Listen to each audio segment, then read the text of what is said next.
না, তারা একবার সিডিও কমপ্লেক্স যাচ্ছে, একবার ওই যাচ্ছে, একবার সে যাচ্ছে। আর বিজেপির যে ভক্ত, বিজেপির বা আরএসএস এর কর্মীরা কিন্তু কর্মী নয়, তারা ভক্ত, অন্ধভক্ত, গোবরখোর, মুতখোর। সেরকম সিপিএম এরও হলো অন্ধ ভক্ত। তারা হয়তো গোবর মুত খায় না, তারা একটু পড়াশোনাটা বেশি খায়, কিন্তু তাদের ব্রেনে আর কিছুই নেই। তারা যদি আগে নিজে বাজলে বাপের নাম, আগে এই যে উদ্বাস্তুরা, আমার ৭১-এর পরের লোকরা বলছেন, দেখছেন না, আপনি উদ্বাস্তুর কথা বলছেন যে এখানে এসে উদ্বাস্তুরা রয়েছে, বিজেপিও তো সেই কথাই বলছে যে বাংলাদেশ থেকে জঙ্গিরা এসে পশ্চিমবঙ্গকে একদম আসল ঘাঁটি বানিয়ে। তাহলে এইটাই শুভেন্দু অধিকারী বারংবার এই দাবিটা করে। হ্যাঁ, তাহলে এইটা এদের ভাবার কথা। যে বিজেপি কয়েকদিন আগে পর্যন্ত অন্য গল্প বলছিল, যে বিজেপি কয়েকদিন আগে বলছিল মঙ্গল গ্রহ থেকে কেউ এলে নাগরিকত্ব পাবে, সেই বিজেপি এখন বলছে যে জঙ্গিরা আসছে, বাংলাদেশ থেকে আসছে, অনুপ্রবেশকারীদের ওপরে পা নিচে মাথা করে পেটানো হবে। তার কারণ ওদের মুখোশটা খুলে দিচ্ছে। এখন তো কাজ হয়ে গেছে, এখন যা করার করে নিয়েছে। এখন এই মানুষগুলোর বাঁচার আর কোনো রাস্তা নেই। আইএস হোক, আইপিএস হোক, ডাক্তার হোক, ব্যারিস্টার হোক, আইনগত ভাবে বাঁচার কোনো রাস্তা নেই। আমি মানিক ফকির, এই বিষয় নিয়ে আমার গবেষণা, আমি চ্যালেঞ্জ করছি। এদের বাঁচাতে পারলে তো আমাদের চেয়ে আর ভালো কে আনন্দ পাবে, এটাই তো আমাদের কাজ। সবকিছু ছেড়েছি, কিন্তু আজকের তারিখ পর্যন্ত যা আইন, ৭১ পরে যারা এসে চাকরি বাকরি করেছে, ধরো 4টে বাবা হয়ে গেছে, কেন? কারণ তো নাগরিক না হয়ে ভোটার কার্ড করেছে, তো যখনই একটা করে কাগজ করছে তখনই একটা বাবা কাউকে ঠিক করে করছে, ওই ছিটমহলের মানুষদের মতো। ফলে এরা আইনত ধরপাকড় শুরু হয়ে গেছে। আমি সেটা রেগুলার আজও সেই কাজটা করে দেখে এলাম। ঠিক সেরকম 48 সালের পরে যারা এসছে তাদের প্রতি মানুষের একটা সেন্টিমেন্ট আছে, দেশভাগে বলি হয়ে এসছে। কিন্তু ৭১ পরের মানুষের প্রতি সেন্টিমেন্ট নেই।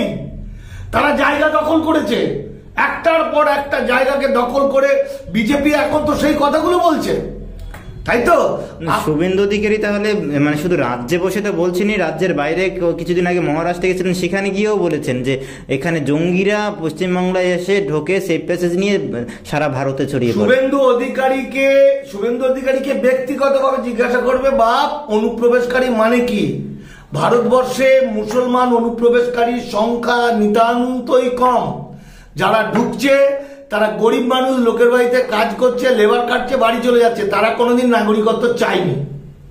কিন্তু 18টা স্টেট, মহারাষ্ট্র তাই, 18টা স্টেটের যে মহারাষ্ট্র, মধ্যপ্রদেশ, উত্তরপ্রদেশে যে এই যে বাংলাদেশ থেকে আসা আমার অখণ্ড ভারতের ভূমি সন্তানরা যারা ডাক্তারি করে, বুঝেছো, তারা গ্রাম বাংলার মানুষের চিকিৎসা দায়িত্বটা তাদের। এই মানুষগুলো বেশিটা ৭১-এর পরে আসা, এই মানুষগুলোকে সিপিএম ফাঁসিয়েছে, সিপিএম তাদেরকে শেষ করে দিয়েছে। ছাল চামড়া পাবলিক গুটিয়ে দেবে সিপিএম এর। আমি আজকে বলছি, আমার কথা বিশ্বাস হচ্ছে না তো।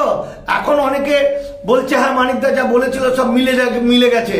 আমার সঙ্গে দেখা করতে এলে হাইকোর্টের সামনে আসবো, আমার চেম্বার আছে। এইটা আমার হাইকোর্ট এবং সুপ্রিম কোর্টের বড় বড় উকিলরাও আমার কাছ থেকে অ্যাডভাইস নেয়। কালকে প্রখ্যাত অ্যাডভোকেট অরুণ মাঝি সুপ্রিম কোর্টের, উনি ফোন করেছিলেন যে একটা মামলা হবে সেই নাগরিকত্ব নিয়ে, আপনাকে হেল্প করতে হবে আপনার গবেষণা থেকে। আমি নামও বলে দিলাম। ফলে এই জায়গা থেকে বলছি, তিলোত্তম আন্দোলনে যারা মিছিলে যাচ্ছে বেশিটাই হচ্ছে ইল্লিগাল মাইগ্রেন্ট। এদের কাজ ছিল নিজেদের অস্তিত্ব রক্ষা করার জন্য একত্রিত হয়ে হিন্দু, মুসলমান, সিপিএম, তৃণমূল, কংগ্রেস সবাই একত্রিত করে নিজের অধিকারকে প্রতিষ্ঠা করা। আরে ভাই, ভারতের সংবিধান ভারতের নাগরিকদের জন্য। এই ইটালিতে কি হচ্ছে আমরা ভাবছি, সুইজারল্যান্ডে কি হচ্ছে আমাদের ভাবার দরকার আছে? ভাবলে আমরা আলোচনা করতে পারি। সেরকম ভারতের সংবিধান, ভারতের কে ভালো মন্দ, কে টাকা মারছে, কে কাকে করছে, তোর কি? তুই তো ভারতের নস, তুই তো ভারতের ঢুকিয়েছিস ইল্লিগাল মাইগ্রেন্ট। আইনের চোখে তো অনুপ্রবেশকারী, তোকে ধরার জন্য পুলিশ ছুটছে। অমিত শাহরা নানা রকম ফন্দি বিক্রি করছে তোদের ধরার কায়দা করার জন্য, আর তুই তখন ভারত ভারত ভারত ভারত বাঁচাও, সংবিধান বাঁচাও করে যাচ্ছে। আরে তোর বাচ্চাকে বা আপনার বাচ্চাকে, কি তোমার বাচ্চাকে, তার নাগরিকত্ব আপনার বাড়িটাকে রাখার জন্য আপনাদেরকে একত্রিত হতে হবে, আপনাদের একত্রিত হয়ে লড়াই করতে হবে। আপনাদের সম্পূর্ণভাবে শেষ করে দিয়েছে সিপিএম। সিপিএম আমি নাম ধরে ধরে বলছি, জ্যোতিবাবু বাংলা ভাগের পক্ষে সই করেছিল। আমি সেলিমকে 4 দিন মিটিং করে বুঝিয়েছি। ও আমাদের ওই মেয়েটি ভালো মেয়ে, খুব ভালো পার্টি দিয়ে, কি যেন মীনাক্ষী জানে, মীনাক্ষীকে বুঝিয়েছি। এই যে উকিল অ্যাডভোকেট সব্যসাচী চক্রবর্তীকে চ্যাটার্জিকে ফোন করবে পার্সোনাল, যে মানিকদা বলছিল কতটা ঠিক, ও বলবে মানিকদা যা বলবে বলেছে 100% সঠিক। সেই জন্য বলছি এই তিলোত্তমা আন্দোলনে মরাটা টেনে কোনো লাভ নেই। মরা মানে ঘটনাটা মরা, কারণ ওটা আইনের হাতে চলে গেছে এখন, করে ওইটাকে দিয়ে নাচন কোদন করে একটা সব মিথ্যার উপর ভিত্তি করে করেছে। ঘটনাটা সত্যি, মনে রাখবেন, একটা সত্যি ঘটনাকে যদি মিথ্যা দিয়ে প্রমাণ করতে হয় সত্যি, তাহলে সেই সত্যিটা হালকা হয়ে যায়। এই যে 150 গ্রাম বীর্য আর হাড় ভেঙে দিয়েছে আর অমুক তমুক, আমি সমা বলছি, এসব করে করে বাঙালি জাতিকে আজকে বাংলা বিরোধী করে তুলেছিল। আজকে সারা পৃথিবীর কাছে বাঙালি জাতিকে ন্যাক্কারজনক করে দিয়েছে।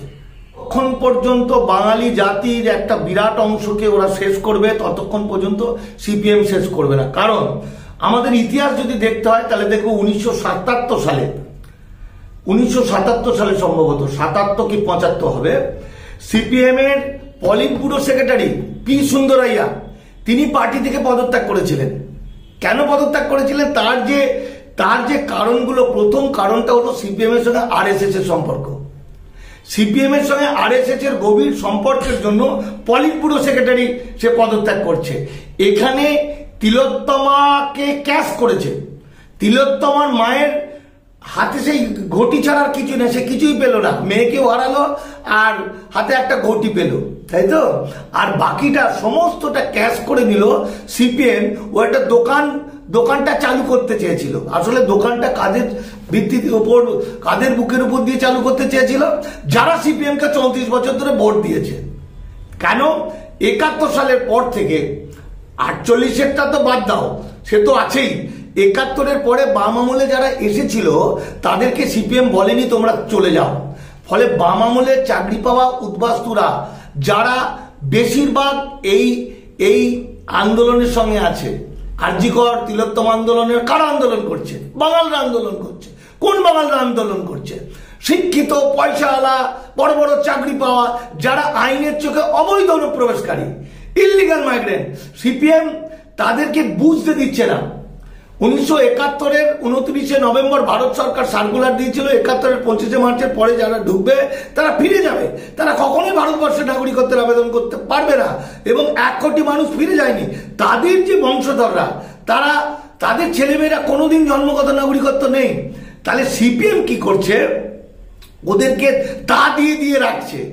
আর তলায় তো এইদিকে কিন্তু FRRO ফরেন রেজিস্ট্রেশন বাড়ি বাড়ি যাচ্ছে এনআরসির জন্য।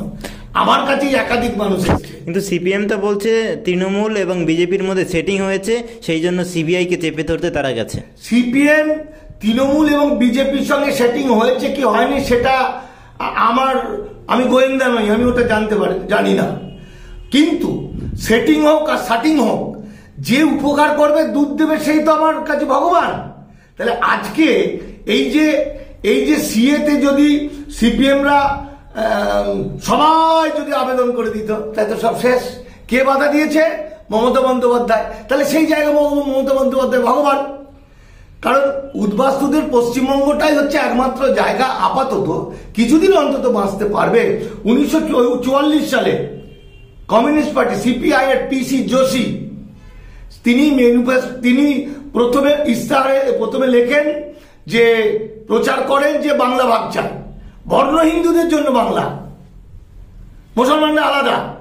কারণ বর্ণ হিন্দু না হলে তো ওরা মন্ত্রী হতে পারবে না, ওদের সংখ্যাটা তো কম ছিল। এবং 1945 সালে কমিউনিস্টদের মানে সিপিআই এর ম্যানিফেস্টোতে স্থান পায় বাংলা ভাগ এবং ভারত ভাগ, পাকিস্তান হওয়া। এবং তারপর থেকে ওরা চালাক চতুর লোকরা আগে এসে নাগরিক হয়ে গেল। বোঝা গেল? এ যাবৎ ওরা সব সময় যতদিন ধরে দীর্ঘদিন ধরে পুনর্বাসন নিয়ে উদ্বাস্তুদের আন্দোলন করেছে, কিন্তু নাগরিকত্ব নিয়ে আন্দোলন করেনি। এই জাস্টিস আন্দোলনটা একটা মোড়ক, এটা ফলস।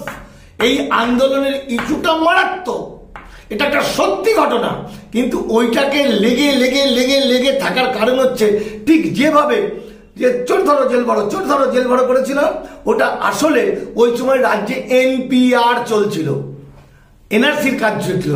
আর এখনো যতক্ষণ পর্যন্ত এদের আধার কার্ড ভোটার কার্ড ব্লক না করে দিচ্ছে, বোঝা গেল এই মানুষগুলো তো এমনি মরে আছে।